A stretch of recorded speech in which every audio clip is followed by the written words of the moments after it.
High everyone, welcome back to my another video. আশা করছি তোমরা ভীষণ ভীষণ ভালো আছো তোমাদের বাচ্চাদেরকে নিয়ে। আজকে আমি কথা বলবো বাচ্চাদেরকে সঠিকভাবে ঘুম পাড়ানোর পজিশন নিয়ে। এই সঠিকভাবে ঘুম পাড়ানোটা খুব ইম্পর্টেন্ট রোল প্লে করে নিউ বর্ন বেবিদের ক্ষেত্রে, কারণ সেই সময় বাচ্চারা কিন্তু নিজের থেকে কোনো রকম মুভমেন্ট করতে পারে না। তুমি বাচ্চাকে যেভাবে ঘুম পাড়াবে সে সেভাবেই থাকে, তাই এটা ওদের জন্য কিন্তু ভীষণ ভীষণ গুরুত্বপূর্ণ।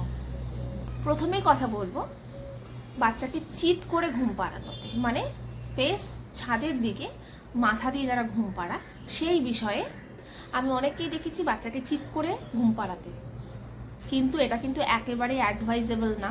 কারণটা এবার তোমাদের বুঝিয়ে বলছি। চিৎ করে শোয়ালে আমরা কিন্তু মায়েরা কিন্তু এটা কিন্তু জানি যে বাচ্চারা নিউ বর্ন বেবি যেগুলো থাকে তারা কিন্তু ঘুমের মাঝখানেও ভমিটিং করে, মানে বমি করে। এখন দেখো যে বাচ্চাটা চিৎ করে শুয়ে আছে, সে যদি ঘুমের মধ্যে বমি করে সে তো মুভমেন্ট করতে পারে না, যে কারণে তার যদি বমি হয় সেই বমিটা কিন্তু ডিরেক্ট তার শ্বাসনালীতে গিয়ে আটকে যেতে পারে। আর যদি শ্বাসনালীতে আটকে যায় তাহলে কি হবে আমার মনে হয় আলাদা করে বলার কিছু নেই, তাই না? তাই বাচ্চাকে কিন্তু চিৎ করে শোয়ানোটা একেবারেই উচিত না।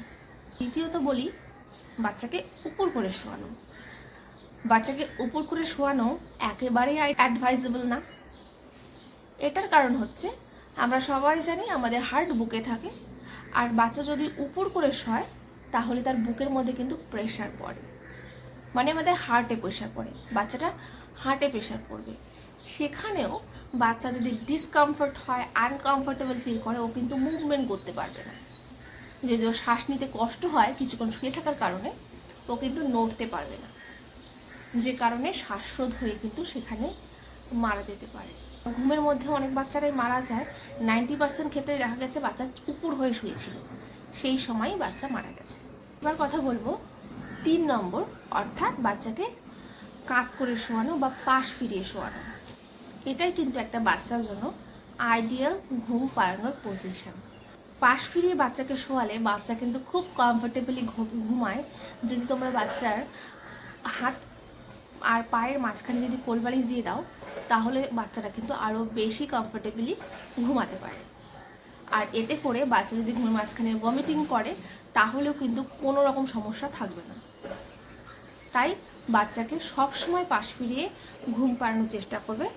আর লাস্টে একটা কথাই বলবো, বাচ্চাকে তুমি যখন পাশ ফিরিয়ে ঘুম পাড়াচ্ছ তুমি যেদিকে খুশি সেদিকে পাশ ফিরিয়ে ঘুম পাড়াতে পারো, তবে বাচ্চাকে কখনোই একদিকে শুয়ে ঘুম পাড়াবে না।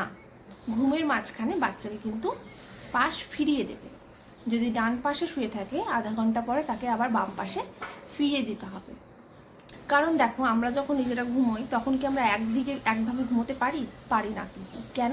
কারণ আমরা যেই পাশে ঘুমোতে থাকি সেই পাশটা কিন্তু যখন ব্যথা হয়ে যায় বা আমরা যখন ডিসকমফর্ট ফিল করি তখন কিন্তু আমরা অন্যদিকে ঘুরে যাই।